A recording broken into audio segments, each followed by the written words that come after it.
When my apartment burned down, I wrote, "The kids and I are safe, but we have nowhere to go." Silence. An hour later, my cousin uploaded pictures from a pool party. Family over everything. Nobody showed. Weeks later, still sleeping on a friend's couch, my phone shook with 88 missed calls, and a text from Dad, "Help. $3,900 tonight."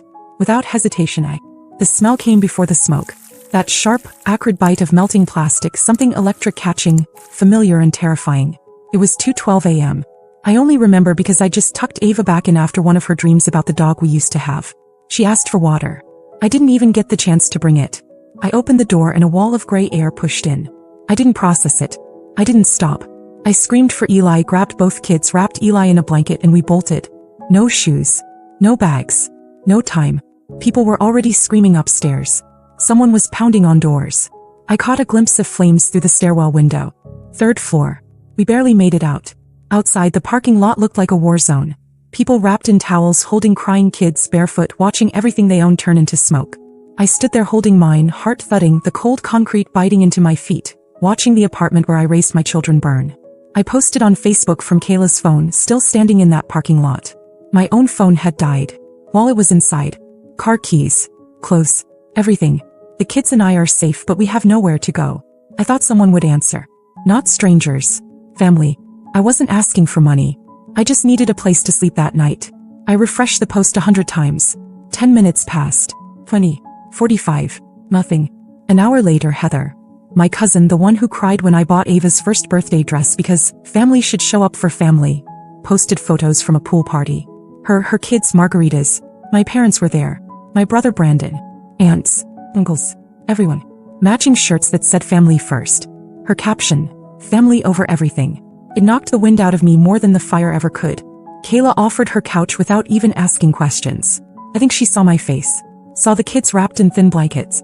She just nodded and started pulling pillows out of a closet. That night Ava whispered, "Is this our new house?" I told her, "Just for now." She looked at me for a while like she didn't believe it. Then rolled over and went to sleep. No one called. No one texted. Not even a "you okay?" Not even from my mom.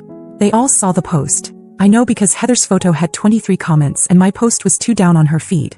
I could see that my mom liked it. Liked the pool photo. Not mine. They knew.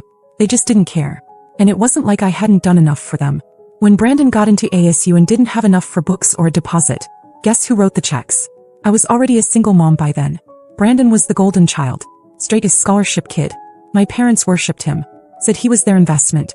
I made that investment too. I co-signed his student loans. Paid his car insurance for 2 years.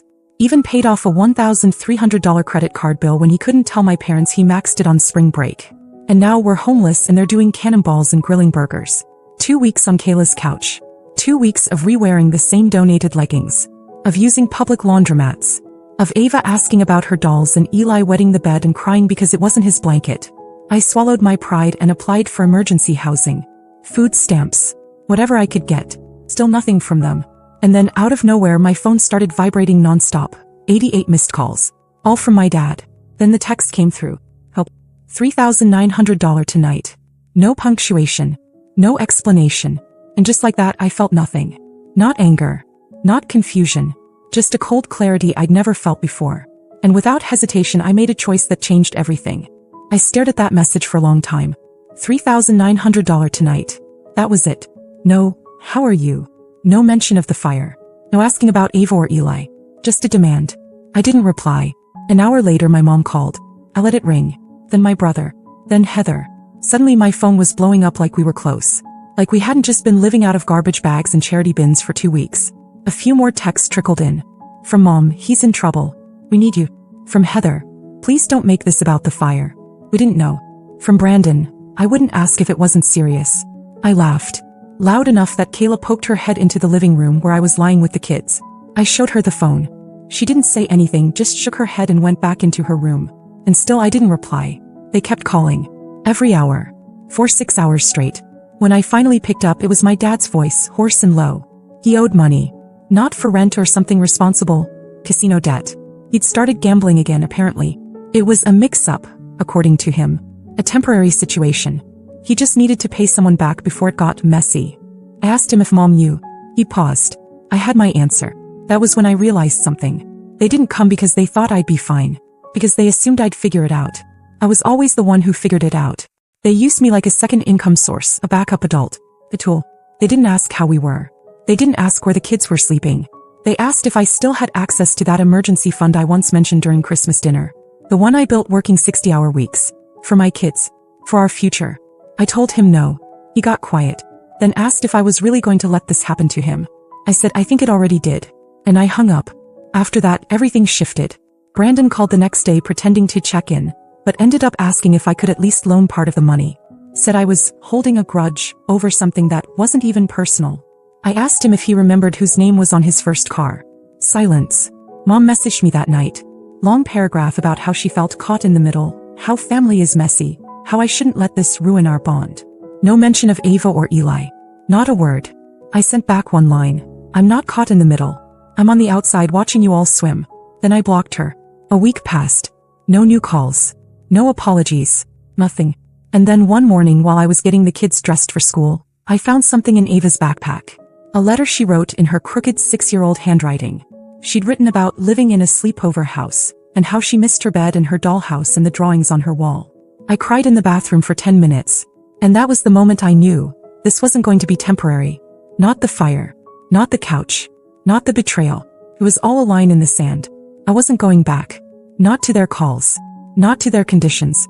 Not to that twisted definition of family. I made a decision. They wanted to forget about us. Fine. I was going to make it impossible for them to be a part of our lives again. The next few weeks felt like a blur. I wasn't sleeping much. Partly because of the couch springs in my back, partly because I couldn't stop replaying everything. All the birthdays I paid for, the times I loaned money without interest, the holidays I hosted just to keep everyone together. It wasn't even about the money. It was about how quickly they dropped us when we were inconvenient. I spent my days juggling work, Ava's school, Eli's tantrums, and paperwork for housing assistance. I hadn't seen a paycheck in over a month thanks to missed shifts from the fire. We were living off what was left of my savings, which wasn't much. But somehow I felt clearer than I had in years. Then came the final straw. Kayla handed me her phone one morning. She looked weird about it. "It's your mom," she said. She left a voicemail on my phone. Don't ask me how she got my number.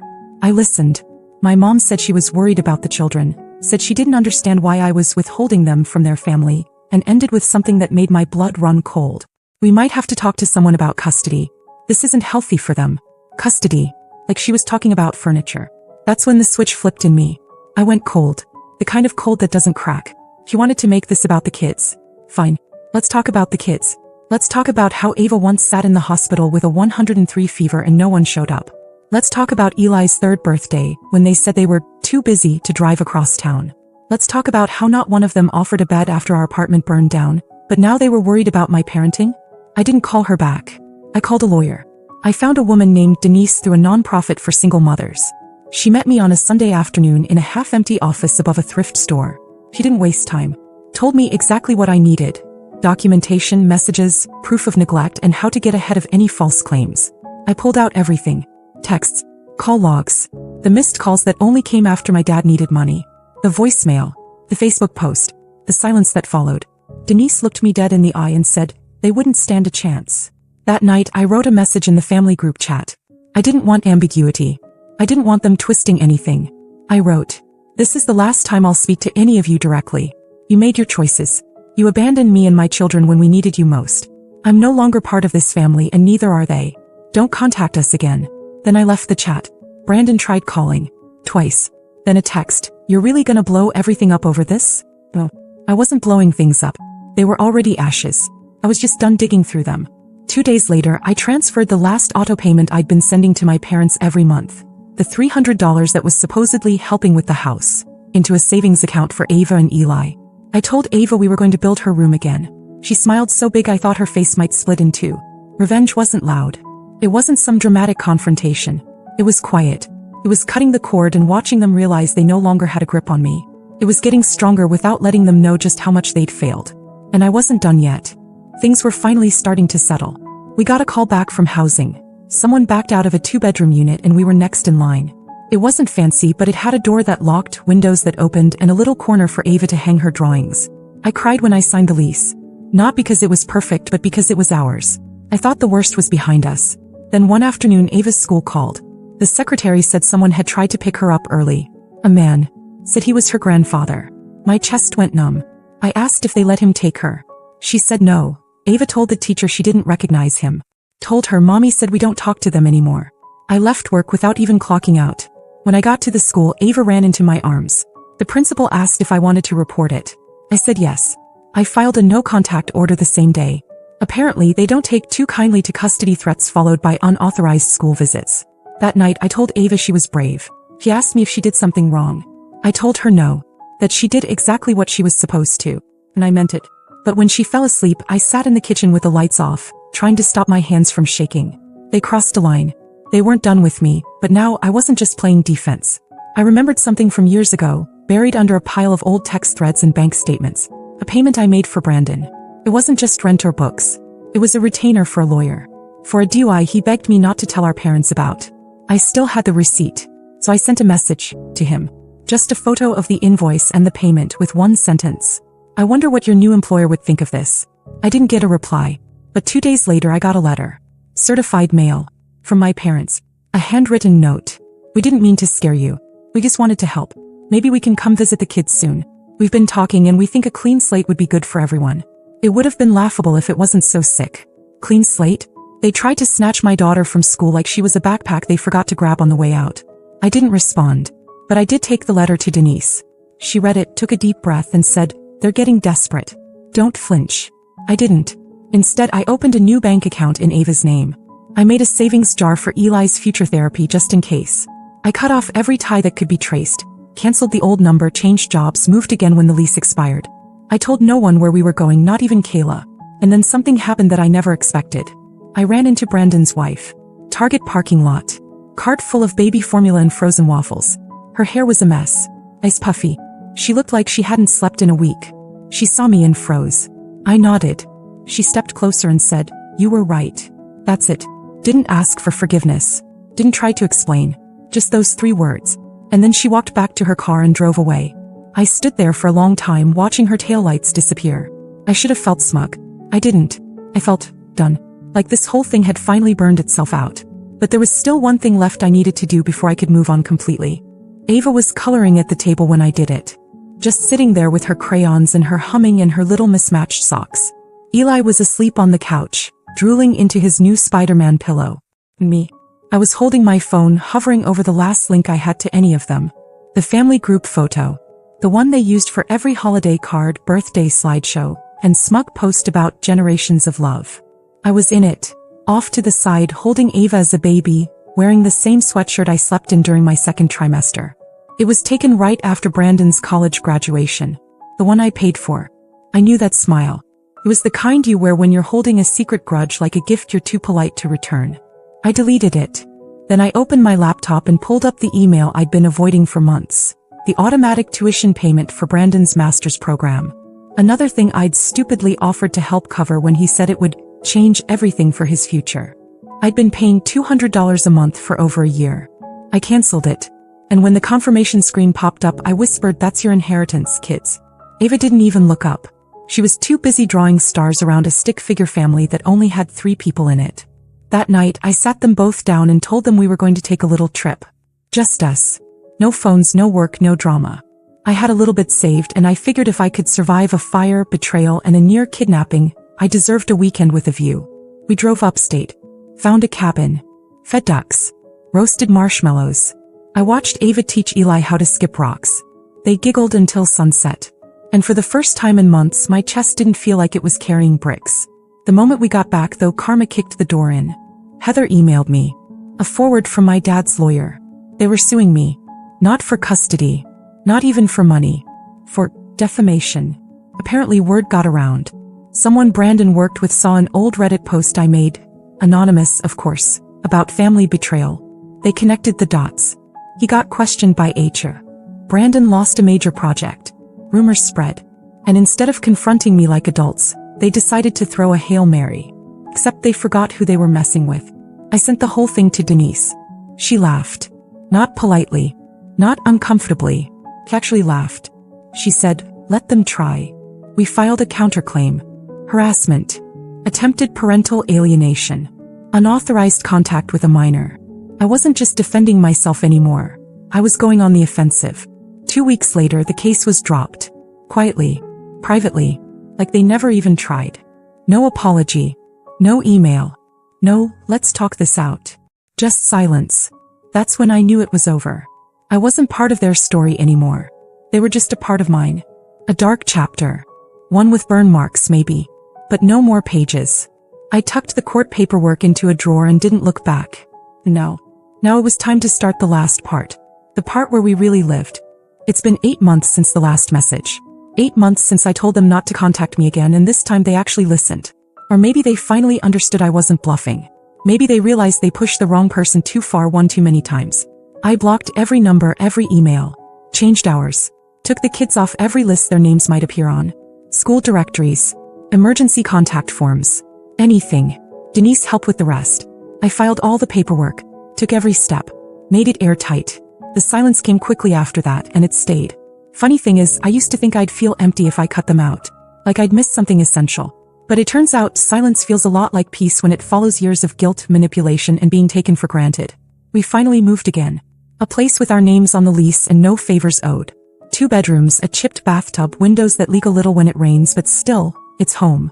Ava picked lavender paint for her walls and covered them with stars and cut out magazine pictures of puppies. Eli got Spider-Man curtains. We go to sleep to the hum of an old fridge and wake up to sunlight coming through real curtains, not the ones Kayla hung over the pull-out couch. I used to send $300 a month to my parents to help with their mortgage. Another $200 toward Brandon's tuition. Sometimes more when they forgot to cover things. No. That money goes to backpacks, school books, ballet lessons, new shoes, food I don't have to portion out to make last. I opened savings accounts in both kids' names. There's not a fortune in there, but there's more than zero, which is more than I ever had growing up. And I'm not constantly broke anymore. Not because I make more, my job still pays the same, but because I stopped bleeding money for people who let me burn. I think about that night sometimes, watching our apartment light up like a lantern while Ava clung to my side, and Eli cried because his stuffed bear got left behind. I think about how not one person from my so-called family reached out to ask if we needed water, a ride, a toothbrush. They let us vanish like we didn't exist. Now we really don't. Not to them. They've probably rewritten the story by now. Told themselves I went crazy. That I isolated the kids. That I turned on them. That's fine. Let them. Let them sit around their wine-soaked holidays and pretend I was the ungrateful one. They don't know Ava started reading chapter books early. Or that Eli finally learned how to swim without floaties. They don't know we had pancakes for dinner 3 nights in a row just because we wanted to. They don't know I've started taking photos again. Real ones, printed and framed. Our new place has a wall full of them. Not a single one includes my parents, or Brandon, or anyone who chose their comfort over our survival. Ava asked once if we'd ever see them again. She said it like she was asking about a movie she half remembered. I asked her why and she just shrugged. They're kind of like ghosts now, she said. She wasn't wrong. I told her sometimes when people hurt you and never apologize, the best thing you can do is leave them behind. Not because you hate them, but because you love yourself more. She nodded and went back to drawing stars. Eli never asks. He's too busy pretending the living room is a spaceship and the couch is the moon. His world is soft now. He knows who tucks him in every night, who buys the bedtime snacks, who holds his hand when he's scared. Me. I stopped explaining. I stopped giving soft versions of hard truths. When people ask about my family, I just say, it's me and the kids. That's all we need. And I mean it. The clean break didn't leave me shattered. It left me whole. Sometimes people say blood is thicker than water. But I've learned blood can drown you just as fast. Especially when you're the only one swimming while they stand on the shore watching. I don't need them to clap for us. I've got 2 little pairs of hands doing that every single day. We're not broken anymore. We're just getting started.